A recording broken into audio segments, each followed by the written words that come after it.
Donc, je disais, la MCF, c'est d'abord une idée au départ, mais qui avait un peu un terrain pour germer rapidement. Pourquoi? Parce qu'on était tous des professionnels dans un milieu très en mouvement, très connecté. On parle de normes, qui vont concerner les consolideurs, qui vont concerner les directions financières, qui vont concerner les bailleurs de fonds, qui vont concerner les investisseurs, qui vont concerner les auditeurs. Et donc, c'est tout un monde qui est concerné par ces normes-là. Et non seulement des normes IFRS, mais au-delà de la consolidation elle-même. À partir du moment qu'on a un groupe de sociétés, dès qu'on a 2 ou 3 filiales, on est obligé de consolider pour son besoin même. Et ça, on l'oublie souvent, mais un actionnaire ou un investisseur aura besoin de la vision consolidée de son conglomérat. Et donc ça, c'est un besoin, la consolidation, et c'est un besoin qui est interconnecté à travers différents métiers, mais on a constaté qu'il nous manquait cette interconnexion entre nous. Et donc, c'est Anas que je remercie vivement, a pris l'initiative d'initier cette dynamique entre professionnels, qui a rapidement pris pour donner naissance à l'association aujourd'hui, la MCF, qui, depuis son démarrage, n'a cessé d'être active sur le milieu professionnel et d'attirer différents intervenants. Donc, le constat de départ, c'est qu'il manquait une plateforme d'échange national, c'est ce qu'on disait. On était dans un milieu connecté, mais il fallait qu'on se connecte nous-mêmes. Il fallait un organisme qui soit un peu fédérateur de ce métier-là. D'ailleurs, dès qu'on a initié la MCF, on n'a pas cessé d'être sollicité par différents organismes à chaque fois qu'il y avait un sujet qui concernait la consolidation, parce qu'il n'y avait pas un interlocuteur privilégié sur ce sujet-là.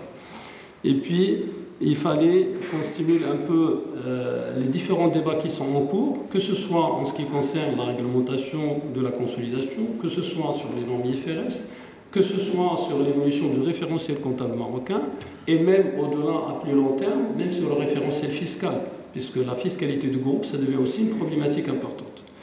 Et donc, cette importance accrue a fait que ce besoin d'avoir la MCF était un peu natif. Et donc, on a créé la MCF sur 3 fondamentaux. D'abord, nous avons une vision de se positionner comme un référentiel de la consolidation et un centre de compétences de la consolidation au Maroc. Nous qui pratiquons la conso chaque jour, nous savons qu'il y a différents acteurs concernés par la conso, mais chacun a un peu une vision, il la voit de côté. Donc les auditeurs la voient un peu d'un œil externe, les analystes financiers la voient en tant qu'utilisateurs de ces données, etc. Mais on n'avait pas l'interlocuteur de référence, celui qui était à l'origine de cette consolidation. Et donc l'idée venait de là, d'avoir cette association-là qui se positionne comme la référence en matière de consolidation. Bien sûr, une fois qu'on est une référence, il faut qu'on entretienne une plateforme d'échange dynamique et active. Ça permettra de faire évoluer la profession, ça permettra aussi de faire évoluer les professionnels du secteur, parce qu'on est dans un métier important, mais qui est peu connu. D'ailleurs, souvent dans les différentes organisations qui font même la consolidation, il y a des départements qui ne connaissent pas c'est quoi cette consolidation, même s'ils sont sur la même organisation. Donc aussi l'un des objectifs, c'était de faire connaître ce métier-là à une échelle plus importante et d'intéresser aussi les étudiants, les futurs cadres, etc. à ce domaine-là. Et donc, pour réaliser cette mission-là, nous avions plusieurs objectifs que nous jugions au départ ambitieux et qui nous paraissent aujourd'hui très réalistes vu la dynamique de l'association.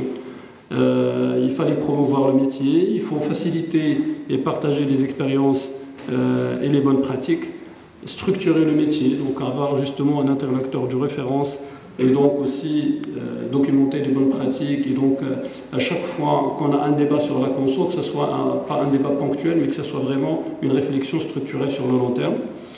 Et donc s'ouvrir bien sûr à l'international, puisque dès qu'on a commencé à avoir des contacts avec des associations internationales qui étaient intéressées par la consolidation, et on a réfléchi aussi à étendre cette réflexion au-delà du Maroc, vu d'ailleurs l'élan stratégique marocain vers les pays de son porteur géographique de l'Afrique. Donc l'idée aussi de la MCF, c'est qu'au-delà, on va tisser des liens avec ces pays-là. Aujourd'hui, on a le privilège d'être le premier réseau de consolideurs. Donc la MCF, on a cherché, on n'a pas trouvé d'autres initiatives qui étaient de l'Afrique. Donc on a eu ce privilège-là d'être les premiers à le faire sur notre continent. On va avoir le privilège d'avoir initié et propager cette dynamique de la consolidation à travers les pays voisins. Et bien sûr, la recherche. Donc aujourd'hui, l'idée derrière le partenariat avec l'université s'inscrit parfaitement dans notre objectif de stimuler la recherche et les publications scientifiques et l'effort, disons, de recherche sur les terrains pour avoir même des analyses terrain, pratiques, au-delà juste de l'analyse académique, mais vraiment d'être sur le terrain et sur la pratique. Donc ça, c'est les fondamentaux de la MCF. Ça, c'est juste pour dire la vitesse avec laquelle la MCF a pris de l'ampleur et le besoin justement d'avoir ce débat sur la consolidation et d'avoir un interlocuteur de référence. Aujourd'hui, on a dépassé les 150 membres. Parmi ces 150 membres, on a plus de 30% de représentants de métiers liés. Ça veut dire qu'ils ne sont pas des consolideurs, mais qui vont être des auditeurs, des analystes financiers, des gens qui travaillent dans des organismes de réglementation, etc. Parce qu'on est sur cet élan d'ouverture depuis le départ.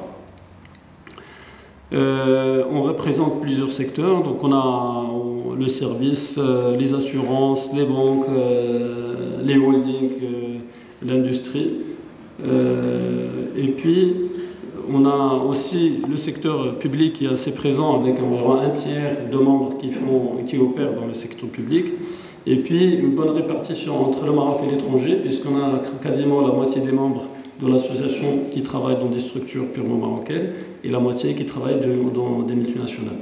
Donc plus de 150 membres, une ouverture vers les métiers connexes à environ 30%, une bonne répartition entre structures marocaines, étrangères, privées, publiques. On couvre plusieurs secteurs. Et ça nous a positionné aussi rapidement, et donc grâce à l'effort de nos membres et de leur participation active, comme un interlocuteur de référence, encore une fois.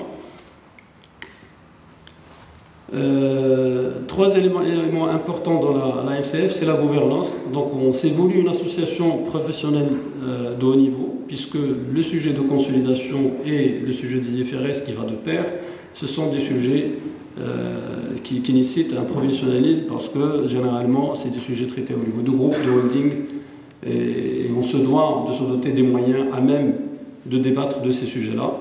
Donc au niveau de la gouvernance, on a opté pour une structure en conseil d'administration avec un bureau exécutif. Et aujourd'hui, on a 9 membres du conseil d'administration qui représentent quasiment une bonne partie des groupes, des grands groupes consolideurs au Maroc. Donc on peut citer le groupe Almada, on peut citer le groupe Al-Marcan, on peut citer Maroc Télécom, on peut citer Tijari, bon, et j'en passe. On a quasiment une bonne partie de la place financière et qui consolide sur la place. Ça nous donne une bonne représentation dans le conseil d'administration. Et pour être dynamique, on a mis un bureau exécutif en dessous qui est composé de 5 membres, vraiment pour que l'association aussi soit rapide dans la prise de décision. Et ensuite, on est organisé en 3 clubs. Voilà, je passe sur voilà. On est organisé en 3 clubs. Un club consolidation, donc qui est vraiment dédié au métier de la consolidation. Un club IFRS qui est dédié au principal référentiel de consolidation aujourd'hui à l'international qui sont les IFRS. Et un club IT, puisque aujourd'hui, sans les outils IT, on ne peut pas consolider. C'est tellement devenu compliqué que l'IT s'impose. On a déjà organisé des événements au niveau des 3 clubs. Donc les 3 clubs, ils sont actifs et dynamiques. Ils commencent déjà à produire de la recherche intéressante. Rapidement, je remercie les membres du conseil qui sont ici présents. Donc, Madame Anna Zekla Essami, qui est notre vice-présidente, qui consolide aussi le groupe Almada. C'est Anna Saradi, vous le connaissez tous déjà, responsable consolidation Maroc Télécom. C'est Issa Moussaoui, directeur consolidation du CIH. C'est Mohamed Hakim, responsable consolidation énorme de l'OCP. C'est Abdallah Tidid, responsable consolidation analyse financière du groupe Al-Marcom. C'est Qasim Benouni, responsable de conciliation de Tijari, et c'est Omar, responsable de consolidation, enfin un consolideur senior au sein du groupe BMCE. Donc on voit très bien cette dynamique positive orientée pratique au niveau de l'association. Donc pour terminer, sur les clubs consolidation, on a déjà démarré les activités, et donc on voit très bien que c'est une association dynamique. On a démarré sur la partie club consolidation avec les conso-cofi. Alors les conso-cofi, c'est des événements d'échange décontractés entre professionnels. pour discuter de problématiques de consolidation. Donc on sait très bien qu'on est toujours dans les chiffres et toujours dans les conseils d'administration à Paris, dans les publications. Et pour une fois, on va se retrouver à la fois dans un débat professionnel, mais décontracté, pour discuter d'une manière ouverte sur les bonnes pratiques et donc stimuler un peu la réflexion et la créativité sur l'avenir du métier. Donc on a déjà tenu le premier Conso-Cofi la semaine dernière à l'initiative de Saint-Denis, qui s'est déroulé dans une très bonne ambiance et qui avait pour terme le profil du consolideur au Maroc. Donc c'était plus un terme ressources humaines. Quelles sont les compétences requises pour un consolideur, quelles sont les perspectives d'avenir, comment on peut faire connaître le métier, etc. Et qui a été organisé en partenariat de professionnels des ressources humaines. On a organisé le premier événement sur la partie, sur le club IFRS, qui sont les Morning IFRS, d'accord, qui est aussi un succès, qui était l'occasion justement de discuter du fameux sujet des nouvelles normes qui sont entrées en vigueur et qui font débat actuellement. Et le troisième club IT a déjà organisé les IT meetings, donc c'était l'occasion justement de présenter la majorité, pour ne pas dire la totalité, des solutions de conciliation qui existent aujourd'hui au Maroc, de présenter une sorte de benchmark et de donner aux différents membres qui sont présents et aux gens qui sont intéressés par la conso une vue globale sur les possibilités techniques qu'ils peuvent faire au niveau de la consolidation. Et donc, je pense que ça, c'est juste le début. On a un plan stratégique sur 3 ans, plein de promesses et plein d'événements. Donc, ça, c'était la MCF en bref. Pour terminer en beauté, je pense qu'aujourd'hui, on a eu le plaisir de signer on aura le plaisir de signer ce partenariat avec l'Université Mohamed V, qui reste quand même une université qui a son histoire et son prestige. Et c'est important pour nous, pour la MCF, en tant que professionnels, de tisser ce lien académique avec une instance de cette renommée. J'invite les étudiants à cette occasion-là de s'inscrire vraiment activement dans le milieu associatif, que ce soit au sein de l'université, mais même à l'extérieur. La MCF est ouverte aux étudiants. Parmi les types de membres qu'on accueille vivement, c'est les étudiants, parce que s'ils vont faire les futurs consolideurs de demain. Et puis, je ne cesserai de remercier nos chers professeurs qui ont été à la base de ce que nous sommes aujourd'hui, et je vous remercie pour votre attention.